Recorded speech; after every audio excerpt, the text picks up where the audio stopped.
Hello, ladies, gentlemen, and any other non-binary genders.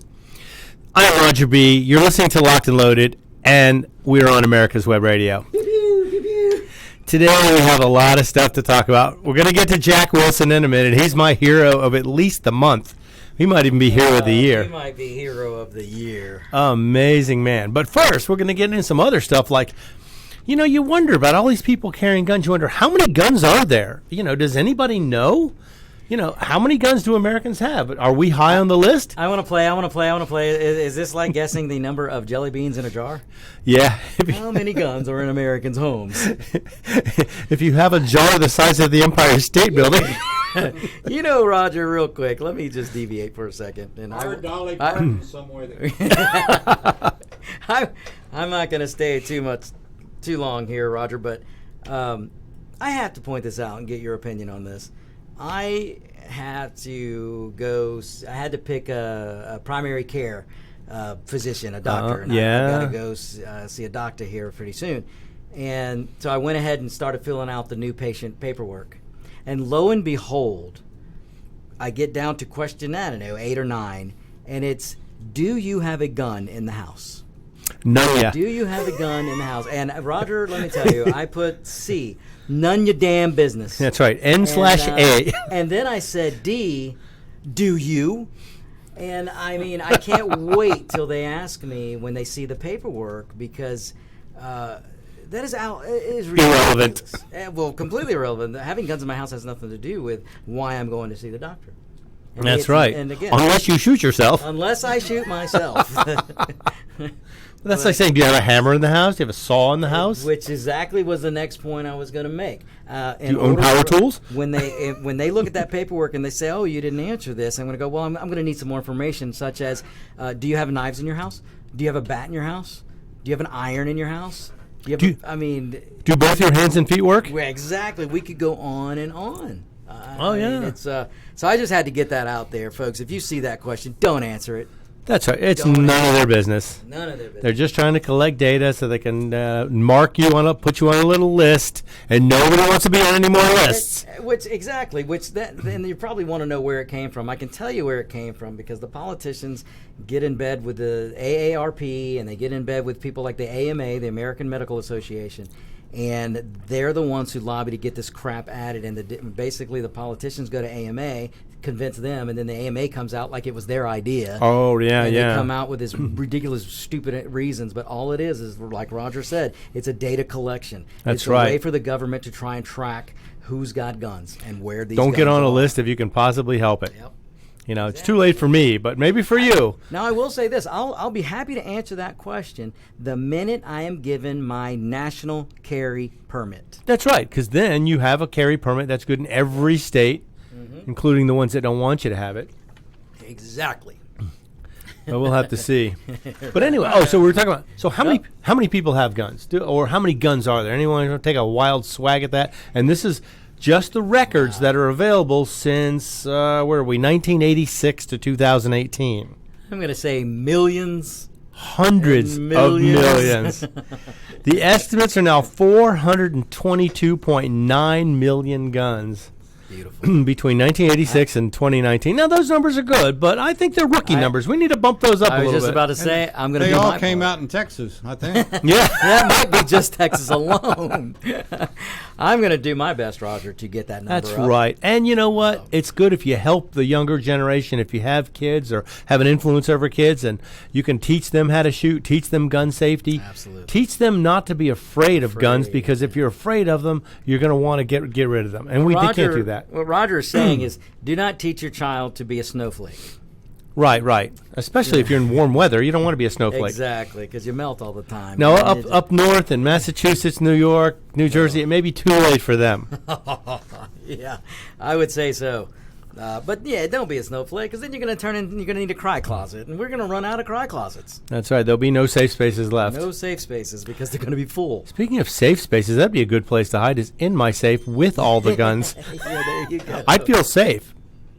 You know, I will say this, because there's somebody out there going, well, Roger, how do you protect yourself if all your guns are in your safe? Well, I'll tell you this. Roger, like me, does not have all the guns in his safe. Don't be ridiculous. And if you want to try to figure out which guns are not in the safe, Well, then you just try to break into one. Yeah, of our there's a houses. sign on the door that says this house protected by shotgun 3 nights a week. You guess which 3. You guess which 3. But it's like a friend of mine got pulled over, and the policeman goes, "Do you have any weapons in the car?" He goes, "Well, I got a 9mm under the seat." He goes, "Okay." He goes, "Oh, and I got a 357 in the back seat. Oh, and a shotgun underneath the back seat." And the policeman goes, "What are you afraid of?" He goes, "Not a darn thing." Not a thing. Yeah, see, that's the thing. It's like we were talking about a week or two ago, Roger. What was I saying? The prepared mind. So you got to be mind prepared. favors So what is it? The chance favors the prepared mind. There you go. And, chance favors the and prepared. that's the same thing. I remember, Roger, one time I got pulled over. I really did. I got pulled over coming out of Florida, and the officers started searching the car, and they found I had a knife, because this was I was young. I was a teenager, and I hadn't about 19. Okay, so you were younger. I was younger. Didn't no handguns in the But car I at had this no point. handguns in the, but I did have a knife, and I had a little bully stick, and I had my GBI hat, because I had just gotten the offer from the GBI and was going through all that testing. And it was funny, because before he found the hat, he found the knife and the bully stick, and his question was, "What is this for? What do you need this? What do you need this for?" And I went, "Protection. Same reason you have some weapons." And then he smiled and went, "Okay." Fair enough. Yeah, it's like, well, why do you need a fire extinguisher? We have fire departments. Yep. Yeah, well, the average response time of a 911 call is about 10 minutes. So if you're going to wait 10 minutes, and let me just give you a little quick preview. The Texas shooting was over in 6 seconds. That's 9 minutes and 54 seconds less time than it would have taken for the average police to answer a 911 call. And imagine the damage and the killing that would have happened. Yes, but that was in Texas, so. But anyway, so we have 422.9 million guns that the ATF has a record of being sold since 1986, which is when they started keeping records. Now, here's another fact, little statistic they threw out there, is that there's 17.7 million modern sporting rifles in private ownership today. Now, modern sporting rifles are what Democrats will call assault rifles, or what liberals will call assault rifles. They're not assault rifles. Assault is a verb. It's not an adjective. But, Roger, they look so mean, that big black gun. You know, putting racing stripes on your car does not make it a race car. Putting a number on your car doesn't make it a race car. That's right. Putting a number 1 plate on your motorcycle doesn't make you come in first. Putting a fancy piece on your 223 semi-automatic rifle does not make it an assault rifle. But, but more than half, 54% of all rifles produced in 2017 were modern sporting rifles. The AR-15 is the most popular rifle sold in America right now. Wow. So just to give you an idea, these people are buying this stuff. I mean, it's not like it's not happening. Well, we're into some of the best gun sales we've seen. Oh, yeah, because I think people were so prepared in 2016 for the election to go the other way and gun control to come on hard that they overstocked everything, anticipating huge sales, and Trump won and everyone kind of took a breather. Yep. So the sales are out there. The prices have never been better. If you don't have a gun, or you don't have 10 guns, you don't have 15 guns, just get an extra one. You never know when you're going to need an extra one. What are you waiting for? I had somebody ask me, how many guns is enough? I said, just one more. Yeah, just one more. And, find a good gun show to go to, find a good sporting place to go to. Local gun shops. You're not going to go to Dick's, and you're not going to go to Walmart. No. But go someplace. Go somewhere that appreciates. Go someplace that's not Dick's. Yeah. Where they have people working there who are, you don't want to not Dick's. Not Dick's. Right. Go to a place that appreciates the Second Amendment and respects the Second Amendment. That's right. Now, we had imported firearms as well, which were 7.6 million total. 4.27 million were pistols, 2.8 million revolvers, and 500,000 shotguns were imported.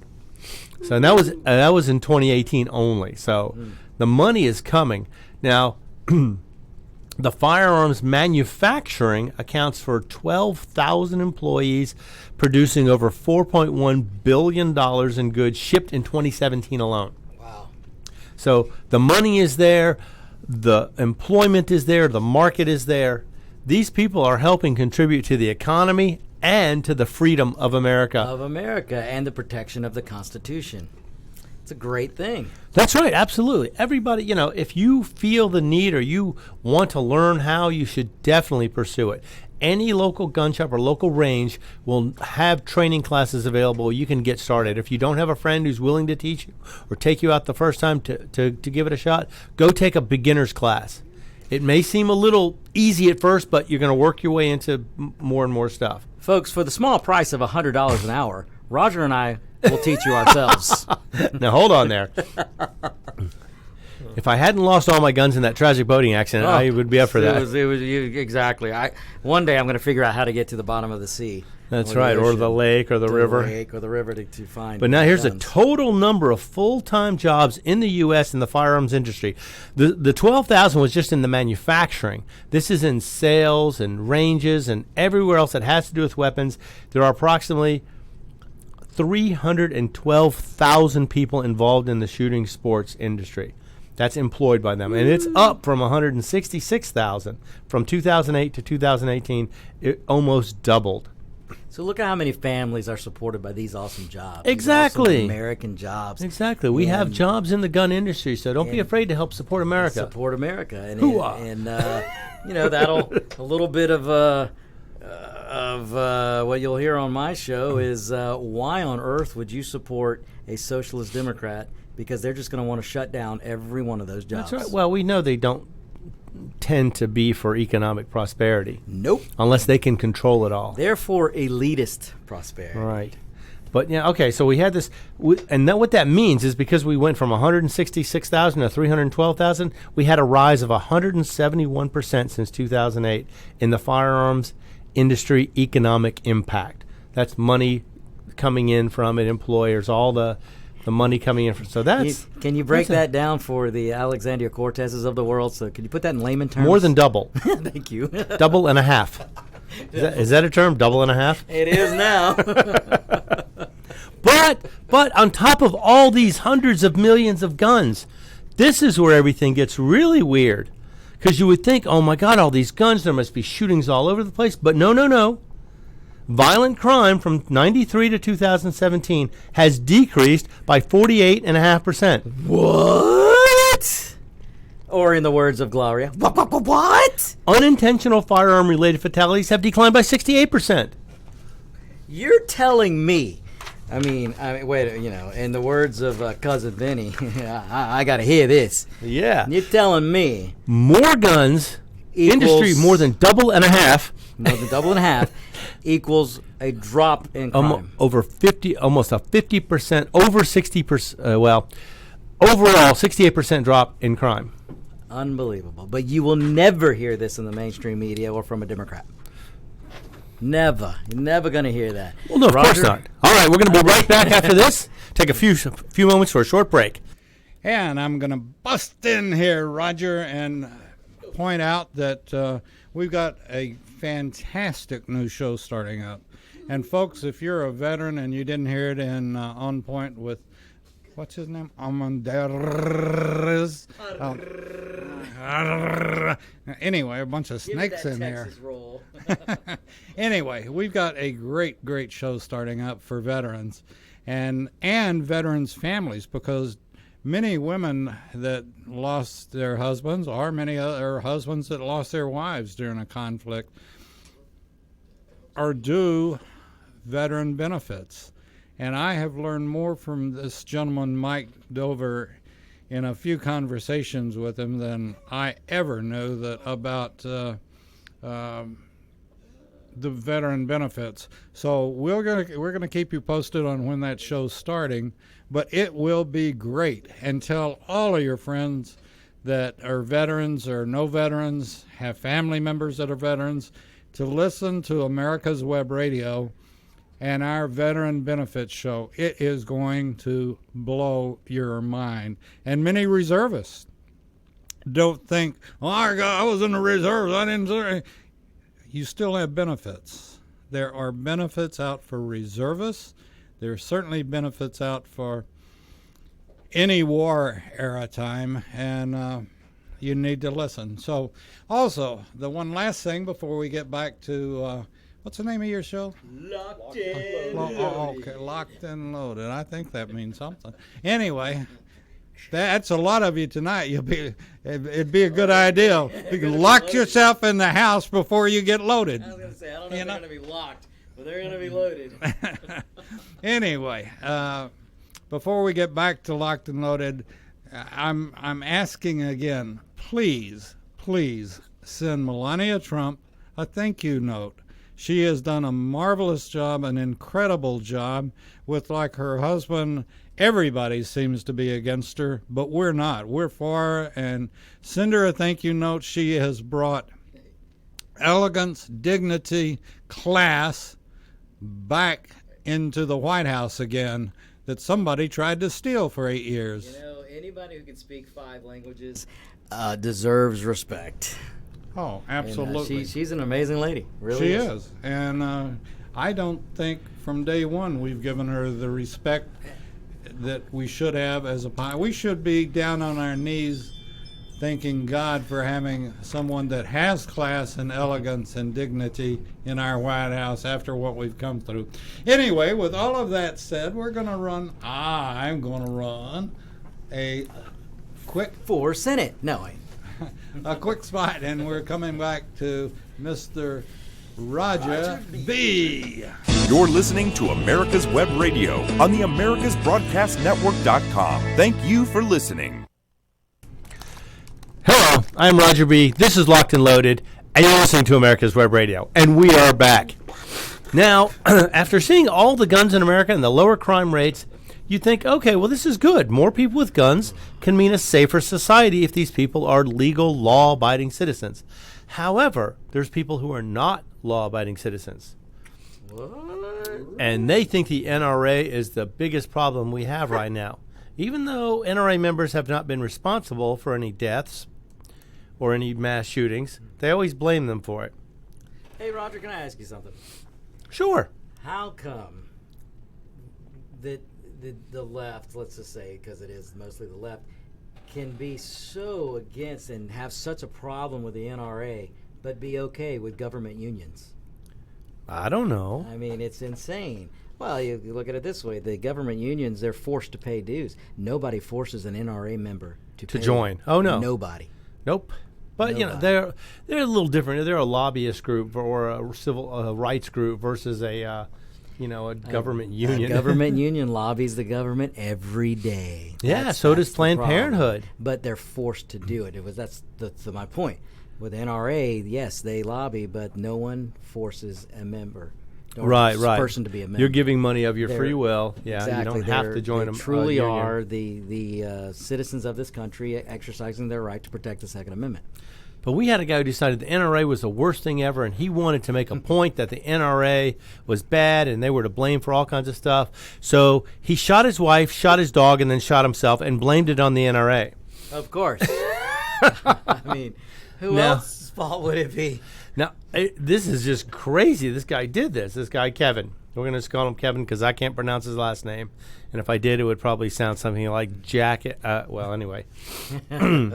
This Jackwagon, Kevin Jackwagon, decided that he was going to blame a murder on the NRA. So he went and shot his wife, shot his dog, shot her dog. She had an emotional support dog or a service dog. He shot the dog, shot her, and then shot himself.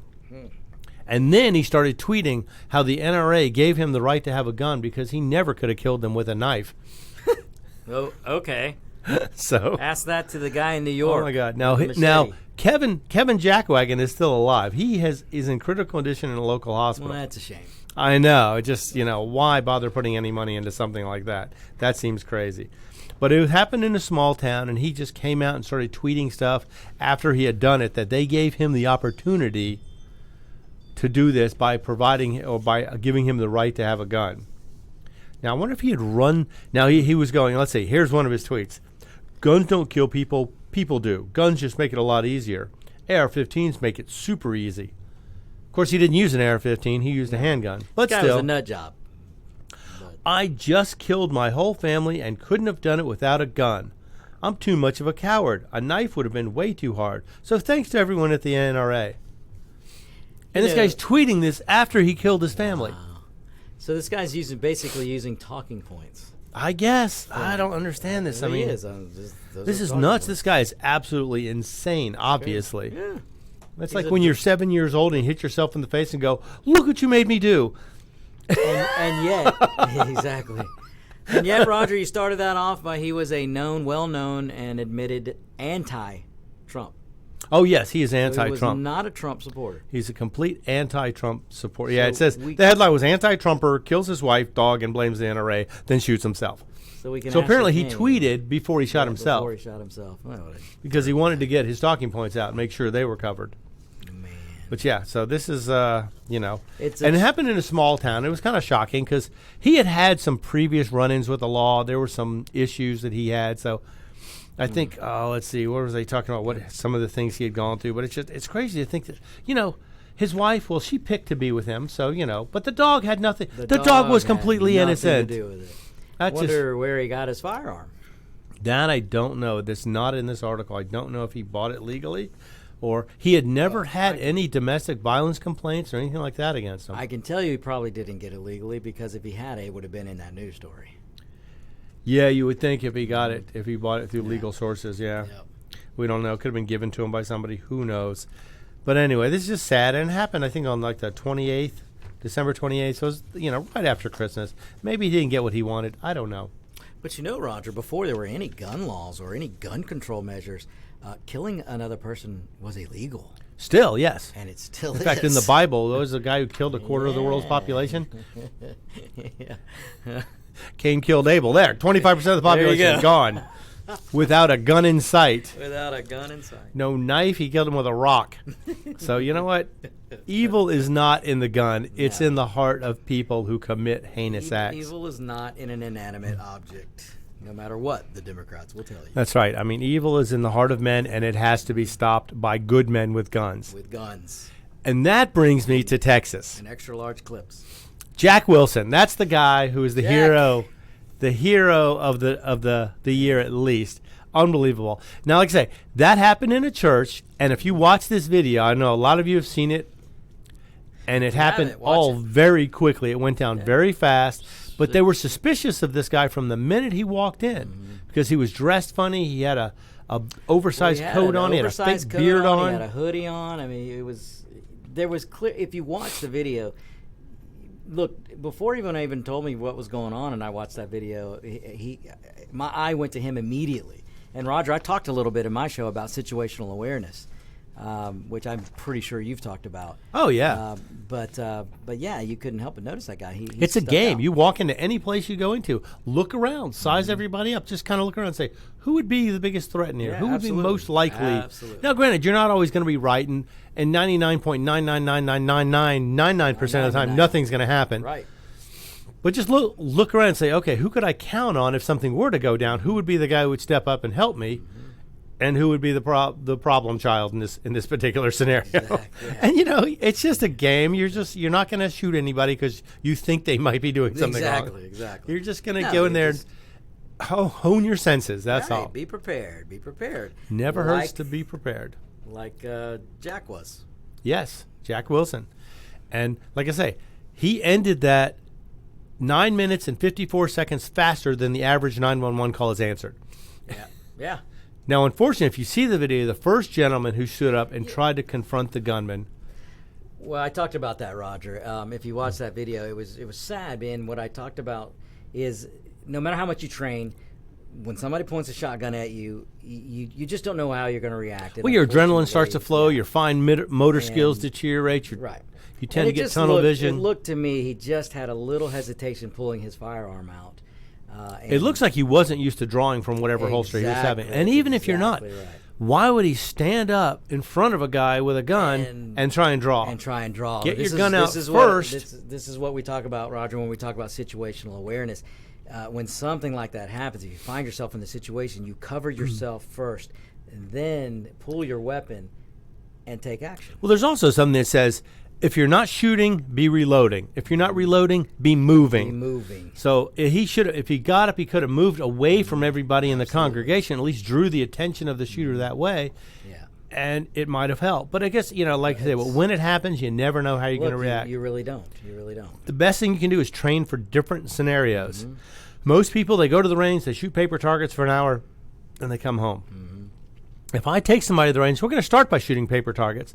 Then I get maybe some paper plates, and I'll load their magazine, and I'll say, I want 3 on each of those, and if it runs out, you have to reload before you can finish. So you learn you've got to hone your skills and start off small. Like I say, when you learn to draw from a holster, start off slow. Don't rush. Get it, learn the basic maneuvers, learn what's going to be, and figure out what clothes are you going to be wearing most of the time and how to avoid getting caught up in your clothes. Make sure your holster works properly. There's so many things you got to consider with stuff like this. And a lot of people, that's why I probably have 3 dozen holsters at home, because I buy some and I try them out, and they're not exactly what I want. They're not as easy to get out. They're not good enough access. They don't hold the gun tight enough.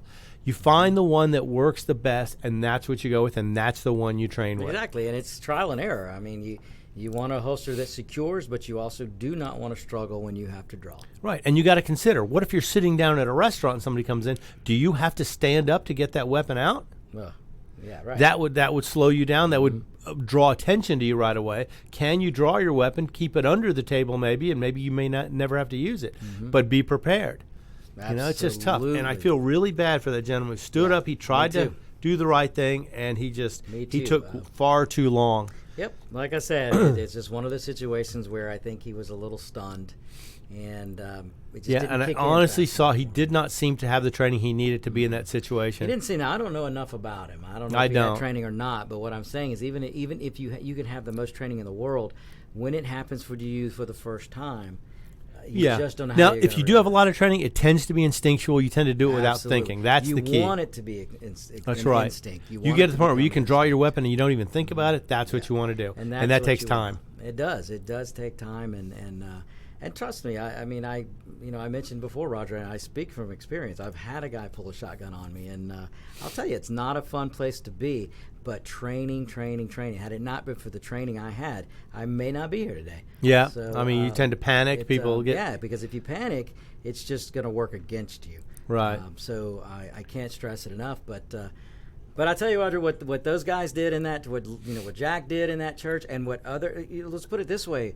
If Democrats had their way, none of those guys could have been armed in that church. Right, except for the criminal. And that never works out good for the non-criminals. Roger, look at the shotgun he had. How many people do you think he could have killed in 9 minutes? Yeah, exactly. I mean, it depends. We don't know if his pockets were full of ammo or not. We don't know enough about it. And they're not going to tell us anything that would go against the liberal agenda to say that guns are bad. In fact, where's it? Beto. Oh, gosh, we're not going back to him, are we? He's back in the news again because he said something stupid. No. I find it hard to believe that he, after dropping out of the presidential race for saying stupid things, would come back and say something stupid again. But apparently he did. So saddened to hear about another church shooting in Texas, this one in White Settlement near Fort Worth. Clearly, what we are doing in Texas, what we're doing in this country when it comes to guns, is not working. Tell that to the lives saved. Tell that to the guy, to the mass shooter they stopped in 6 seconds. 6 seconds. Now, granted, it was probably 4 seconds too long, but you know what? Right, but it was better than it could have been. It could have been far worse. But Beto opens his mouth, goes off about how gun control is just not working, and it's sad what happened in the church, and it is. And we'll be right back after this.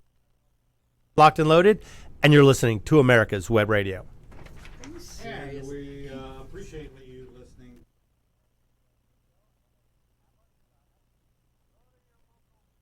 Store, wherever you go, and pick up some thank you notes.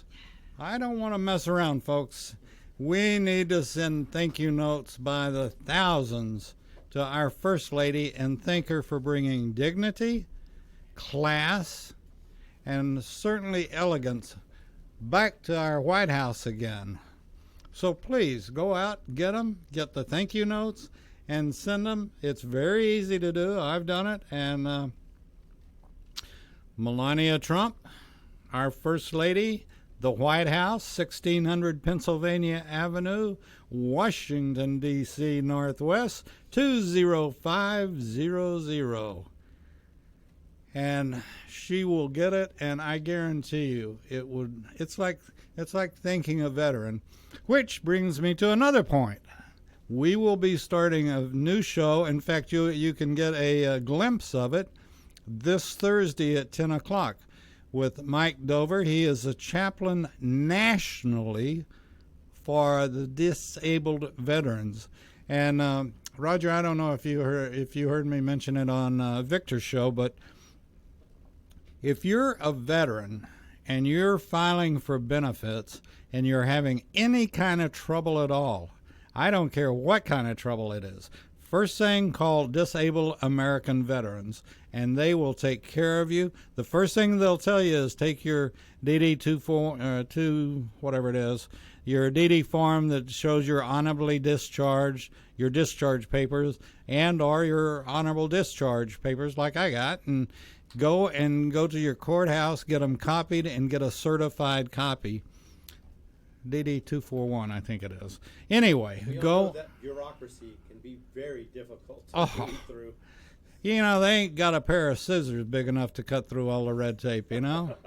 You probably need an AR-15 just to shoot all the red tape. But these guys can obviously offer these veterans the assistance they need to get through some of this and get to where they need to be. Even better than that, they will literally assign you a person, and you all will set up a time to go to the VA and cut through it, get it done, and it's over with. By people who are professionals and know how it all works. That And would be extremely helpful to many veterans. They give you they assign Joe Smith to Joe Smith, and your own caseworker. you get your own, and they go with you. It's not, well, go do this, go do that. They go with you, and I'm telling you the truth because it's happening in my family as we speak. And so please tune in to America's Web Radio. We've got more things coming than, we got more snakes in the bag than a snake charmer. And we have Roger B. So what else could a person want? Anyway, with that being said, we're going to get back to his show. And Roger, thank you for letting me take part of your time on America's Web Radio to explain to folks that there is hope and there is a way to get through it. And Mike was telling me one guy alone, he had no idea what he had been missing and what was available, and his wife didn't. Well, one thing, every veteran, no matter where, when, what, or how, is entitled to 2 burial plots, one for the veteran and one for his spouse. Wow, that's so, and in a national cemetery. The other thing is that this one guy, he had passed up so much. Oh, I don't need it. Come to find out, he was entitled to almost $100,000 that they paid him. Then he might have needed that. Yeah. So I'm not an expert on it. Most people aren't an expert on it. And even the people that are involved with the VA aren't experts on it. What is the name of this? Just you go to Disabled American Veterans, and they will get and assign you. And it doesn't. Oh, by the way, Is that a website? .com, disabledamericanveterans.com? Yeah, I'm sure you can find it on the internet. But I ask, everybody and people listening, the misnomer. Let me ask you: when I say Disabled American Veterans, what's the first thought that pops in your mind? It's the VA. But why? Why is that guy disabled? What popping in your mind? What? Right, because he was hurt in battle. Yeah, so you think he might be missing an arm, or he might be missing a leg, Right. or an eye, or something? Right. That's a very, very small percentage. Oh, the people who veterans. need help, yeah, Of the people that need help, and it can range from PTSD to Agent Orange to right now they're working on one. They can't. It's enough that they know that this group of people have been exposed to something, but they ain't figured out what it is yet. But they're working with them, and they, like I said, the most important thing is they will assign you a person that will go with you, work with you, and you all will figure it out. So when we have the date set and the date and time set, this will be one of the most important shows in the country because it will deal with the problems of a veteran working with the VA. So, with that being said, it's time to get back to Locked and Loaded with Mr. B. Is that with 2 E's or what? We'll make it with 2. Why not? Okay. Or maybe an I. Like B-I. a B-I. B-I. No, I don't know. Okay. Back to Mr. B. Yes, thank you, David. I appreciate that. And everyone, always take the time to thank a veteran if you get the opportunity. If you see them wearing the hat or have the ring, Amen. tell them thank you. They really appreciate that. And the same goes with our first responders. When you see them in an airport or you see them somewhere, Tell them and thank they're- you.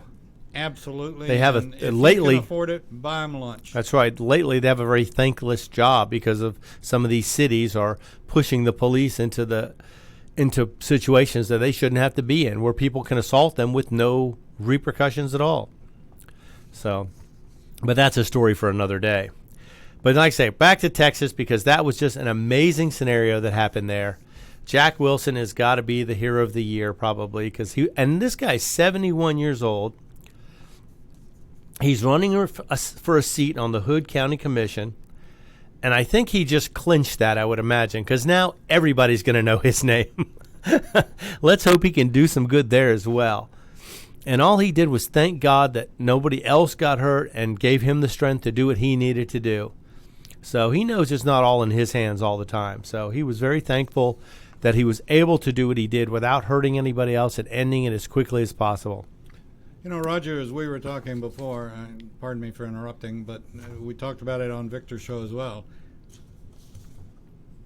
The Boy Scout thing, be prepared. Oh, yeah, And, always. You know, when you go into church or go into any situation, look around, size things up, and make a plan.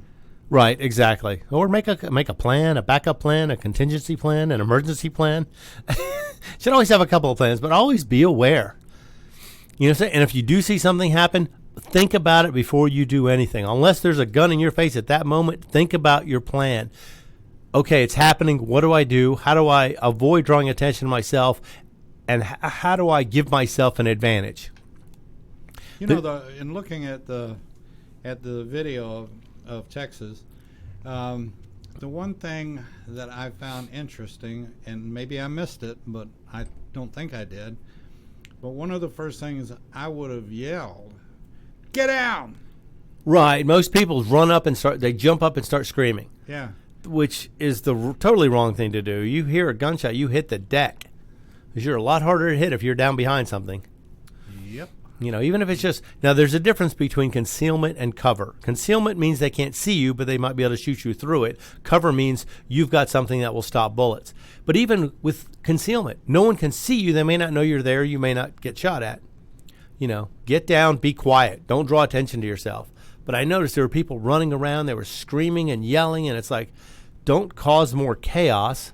That just draws attention to you and people in the area you're in.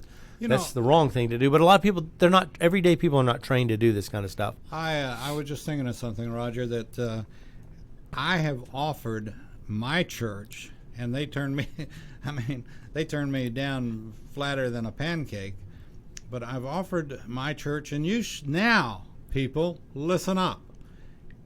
Go to your church, go to your pastor, go to your different thing, elders or whatever, deacons, whatever you have.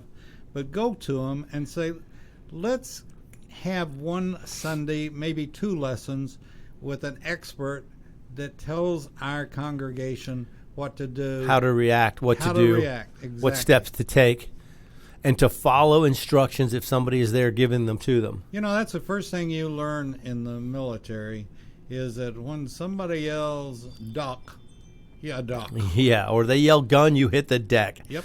You know? Or So- you grab cover, you grab concealment, you find your way to a better position, if nothing else. And I don't think, I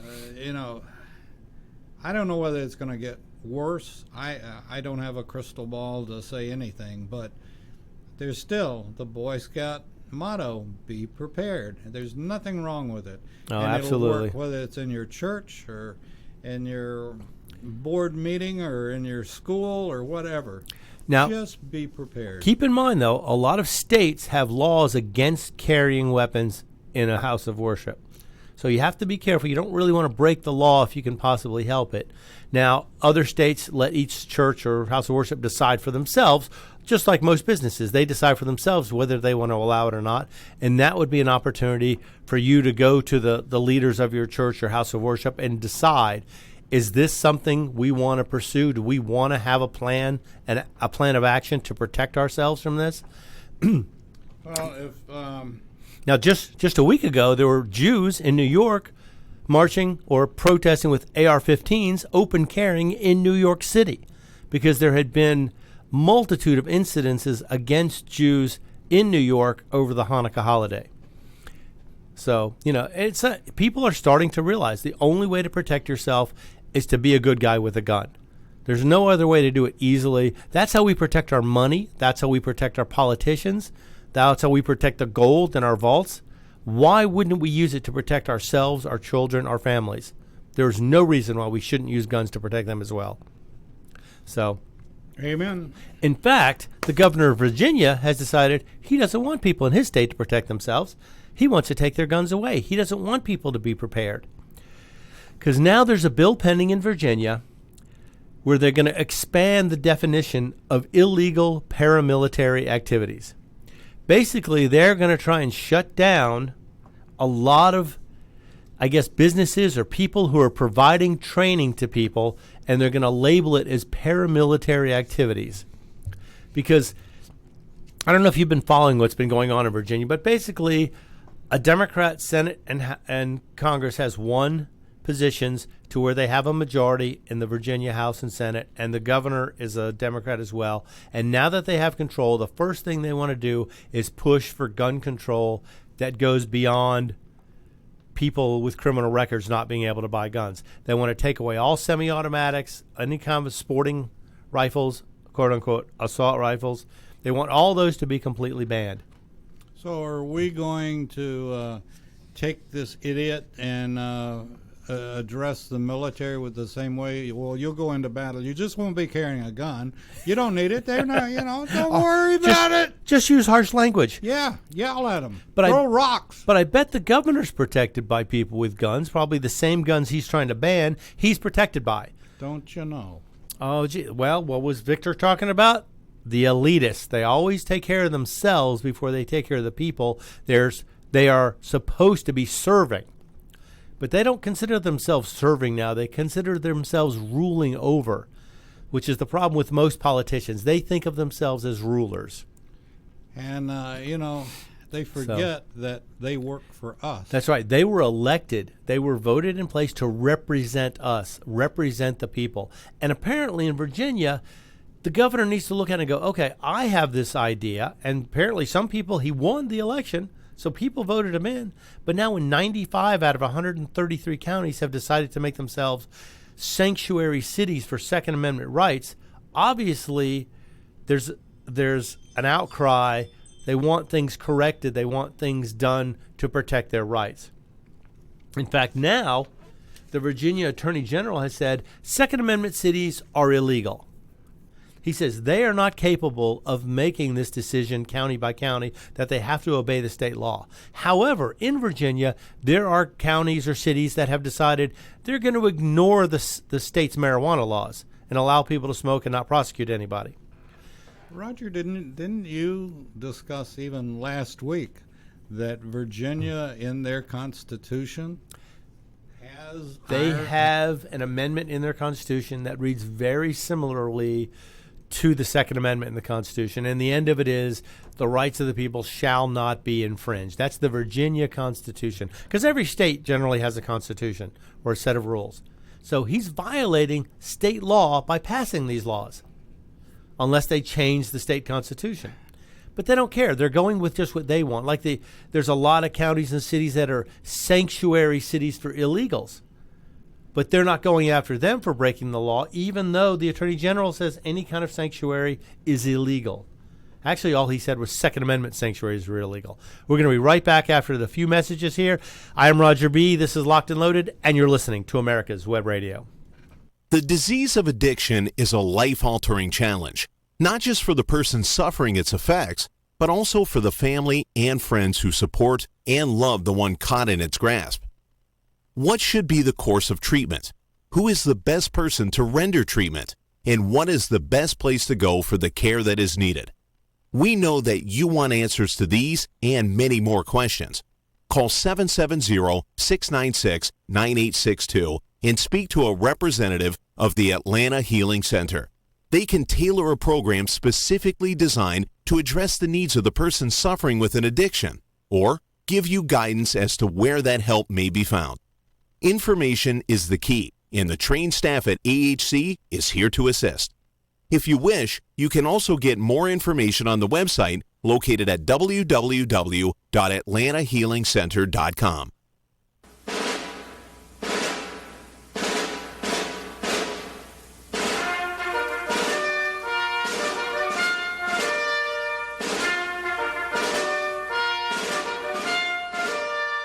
Good morning. My name is Mike Mizell. I'm a retired Army colonel and president of the Johns Creek Veterans Association.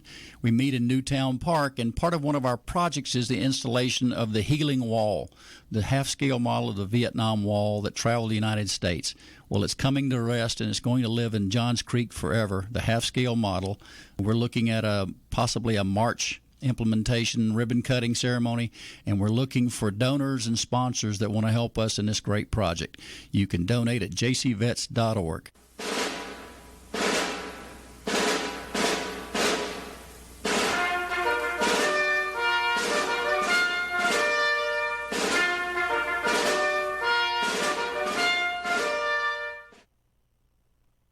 You can keep your doctor, you can keep your plan, and every family will save thousands of dollars a year. I'm Ellen Deal, and if you've been hurt by the Affordable Care Act, you can email MAGA45CAG@gmail.com to see if we can help. Small business owners, individuals, families, and baby boomers, email MAGA45CAG@gmail.com for 3 easy questions to determine if you can get away from Obamacare.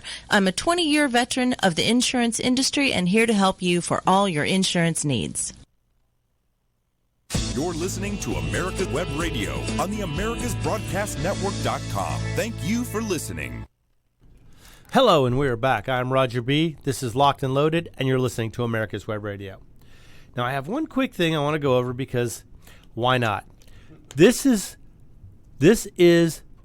Article 1, Section 13 in the Virginia Constitution, that a well-regulated militia composed of the body of the people trained to arms is the proper, natural, and safe defense of a free state.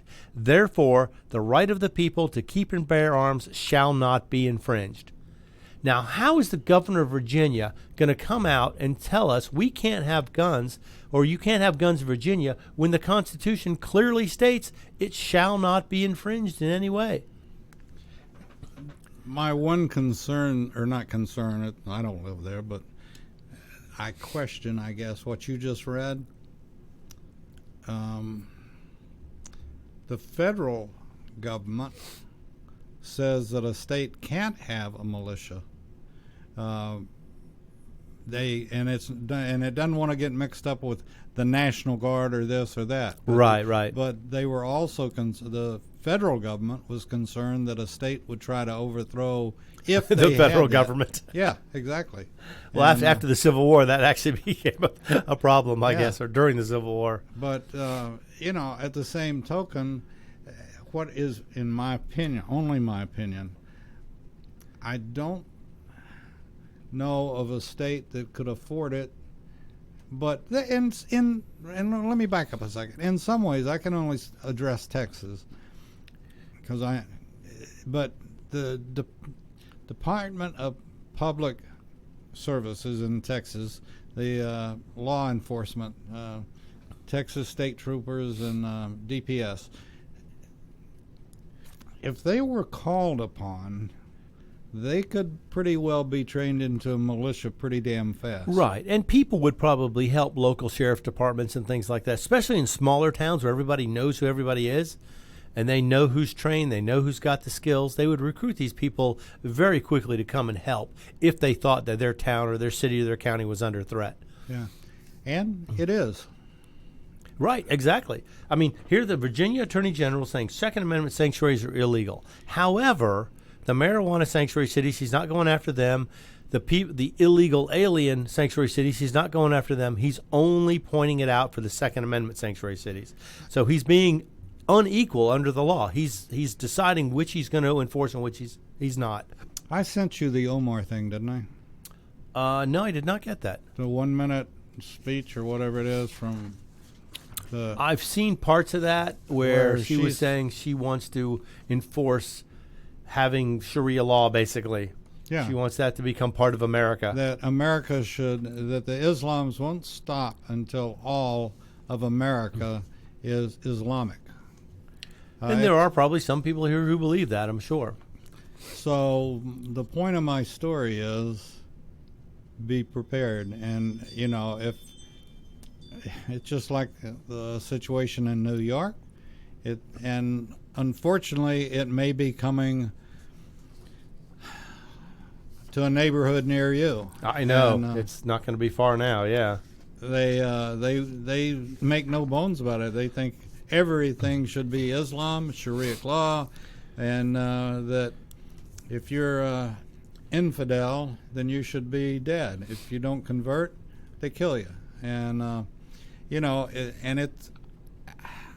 I'm sorry, but I think more and more churches and synagogues are going to be attacked. Right. Now, this thing in Texas had no religious No. issues as far as we know. There was no religious qualms here. I don't even know if they have a motive for this guy or not. Well, the guy had been homeless. The preacher had been working with him, actually. So they knew this guy. He was Yeah. a member of the church, basically. Well, sort of. Yeah. Not an outstanding one, that's for sure. But Well, no, he shot a couple of people. That's never good for your record. no, but you know, this is. We live in a changing world. We live in a very exploited and diverse world today, and even Mr. B and I don't agree on everything.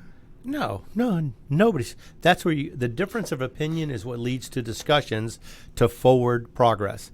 Absolutely. You want to be with people who have different ideas so you can learn from them. If you surround yourself with people who are always same-minded, you're never going to learn anything new. So always listen, because when you're listening, you're learning. When you're talking, you're saying something you already know. And in spite of what you've said today, we are going to shut you down at 4 o'clock, and I'm leaving. So, and Okay. if you want to stay here, you know, No, I'm good. You can build a fire in the fireplace. Oh, we don't have a fireplace, do we? But I will tell everybody, I'm going to run some statistics by you real quick. Average cost of a DUI, $10,000. Average cost of a funeral, $7,500. Average cost of an Uber ride, $22. You make the decision tonight if you'll go out and get loaded. Make sure you lock your keys away. Don't make a silly decision for $20 or $25. Take the Uber, the Lyft, the taxi cab. Take another way home if you have any question as to your ability to drink. If you've been drinking, do not drive. Amen. Because I want our And, 6 listeners to survive tonight. Yes. You know who you are. I don't know. That's what I hear. We want to thank you for making 2019 a good year for America's Web Radio. We all have our bumps in the road, and the one like Roger just talked about, there's no excuse for it. So, and it is very costly and can be costly in many, many ways. That's right. Like I say, you don't want a funeral. You don't want a $10,000 legal bill. Trust me, in the morning, the $20-something Uber bill will be way easier to deal with than any of those other two. Absolutely. So, with that being said, Happy New Year, Roger. Thank you. Happy for New Year to being you, a part Legend of the Dave. Family.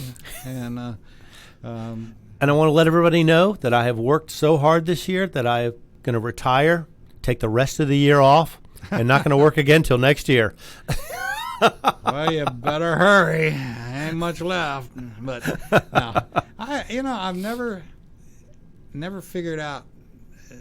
My wife and I used to talk about it that it's night and then it's morning. It's one thing on the calendar, then it's another thing on it. But, you know, it just goes from one day to the next. Oh, yeah, absolutely. I mean, it's just, like I say, I prefer to stay in on New Year's Eve because I think it's amateur night. Yeah. A lot of people are out there driving I love that term. who are drinking and driving who normally don't. You know, the professionals know how to do it a little better. The guys who drink and drive every day, they might be a little better at it. But on amateur night, you want to avoid these people who don't do it but once a year. Yeah, and they may have had some funny things to smoke or eaten something that That's right. They may have had some cookies laced with something. Yeah, Who knows? and, you know, and it's sad, but I have known some folks that kid about, well, you know, wait until they get a hold of my brownies, you know, and You know, if you want to indulge in something, that's fine. But just don't risk anybody else's life when you do it. If you want to sit home and do whatever you want to do, I have no issue with that at all. You can do whatever you like. You know, as long as you don't put anybody else's life in danger or put anybody else in harm's way. Have at it. I'm a libertarian. You can do what you want. Just don't affect my ability to do what I want or anybody else's ability. or many years from now, their ability. Or That's whatever. right. So, with that being said, this is the last show Of the for year. America's Web Radio. Have a great 2019. 2019. Look forward to 2020, everybody. I'm Roger B., and this is Locked and Loaded. You got it, brother. Take care. Thank you for listening, folks. Whether cruising the strip in a 57 Chevy or taking the family on a vacation in a 71 Oldsmobile Vista Cruiser,